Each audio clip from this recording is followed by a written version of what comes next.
Donc là, on va voir les différents types de calques. Alors, par exemple, on a des calques vidéo ou images, mais il existe d'autres calques. Alors, où est-ce qu'on trouve ça? Eh bien, dans l'onglet calque, parce que pour faire des choses simples, eh bien, au moins les noms ils sont clairs. On va dans créer, on peut créer un texte, par exemple.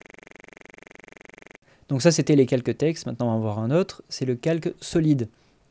Calque solide, qu'est-ce que c'est? En gros, c'est juste un rectangle de couleur, quoi. Et c'est vous qui choisissez la couleur et la taille du rectangle. C'est toujours pratique.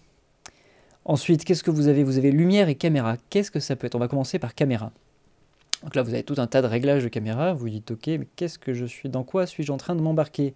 En fait, c'est pour faire des calques 3D. Vous voyez que ici, vous pouvez cliquer sur un petit cube. Ça sous-entend que le calque en question va être un calque 3D. Donc ça fait qu'en fait, si vous utilisez l'outil caméra qui est là-haut, et bien qu'en fait, vous avez un calque en 3D. Ce qui est assez merveilleux. Vous pouvez tourner autour avec la caméra et vous dites, mais qu'est-ce que... Waouh, c'est de la 3D. De la 3D plate, hein, parce que forcément, vous n'avez pas filmé en 3D. Lui, il s'est détecté qu'un bout de papier avec une image dessus. Mais vous pouvez tourner autour de cette feuille de papier. Maintenant, on va vous montrer ce que c'est une lumière. Alors, une lumière, hop, on la crée et vous voyez, oh, magnifique, vous avez créé un spot lumineux autour de votre feuille en papier. Et c'est merveilleux. On est vraiment dans de la 3D de pointe, là. Là, je pense que ça se voit. Maintenant, on va voir un autre type de calque, l'objet nul. Qu'est-ce que c'est un objet nul? Je vais avoir besoin d'une mise en pratique. Et en fait, ce qu'on aimerait, c'est qu'elle tourne en rond. Alors du coup, on se dit, c'est facile, on va prendre l'outil rotation et on va les faire tourner. Ah non, elle tourne sur elle-même, forcément, ça marche pas. Ah, c'est un problème, ça. Et bien, ce qu'on va faire, c'est on va toutes les sélectionner et on va les parenter à l'objet nul.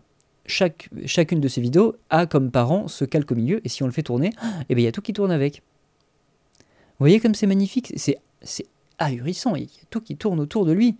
N'est-ce pas merveilleux? Donc en fait, c'est à ça que sert un objet nul. C'est un truc qu'on ne va pas voir dans la vidéo, même si vous le voyez, parce que pour votre confort, c'est bien que vous puissiez voir où il est pour le déplacer. Mais c'est un truc qui, à l'export, n'apparaîtra pas. Et donc en fait, ça vous permet de grouper plein de trucs sur le même machin qui va se déplacer. Et comme ça, vous n'êtes pas obligé de... Parce qu'il y aurait une autre solution, c'est d'aller prendre le point d'ancrage de chacun, de le mettre au milieu. C'est un peu long, c'est fastidieux. Regardez le temps que ça me prend comparé à tout lier tout à l'heure. On va faire ça. On va ouvrir les 4 rotations. Et les 4, on va les faire bouger en même temps. Et ça tourne autour des points d'ancrage. Et encore, ça n'a pas été très bien fait, donc ça ne tourne pas parfaitement comme il faut. L'objet nul, ça vous permet d'éviter ce genre de truc un peu fastidieux. Qu'est-ce qu'on a comme calque? On a les calques d'effet. Alors qu'est-ce que c'est un calque d'effet? Du coup, c'est un calque en fait sur lequel on peut mettre des effets, comme son nom l'indique. Vous voyez, donc on va mettre ça. Mais en fait, du coup, ça va pas se mettre sur le calque, ça va se mettre sur tout ce qui est en dessous. Donc vous voyez, le calque au-dessus, finalement, vous voyez que le changement de luminosité, il est visible que sur le calque. Si je déplace le calque, ça reste dans sa zone, ça sort pas, quoi.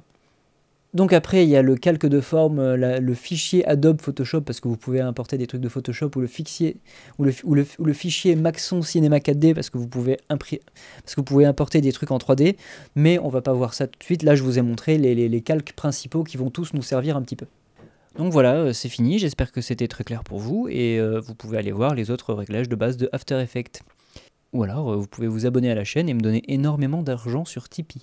Il y a quelqu'un qui l'a fait, il s'appelle Malishka, et on le remercie, c'est quand même mon premier tipeur. On n'a pas un premier tipeur tous les jours, on a même ça qu'une fois dans notre vie. Donc merci Malishka.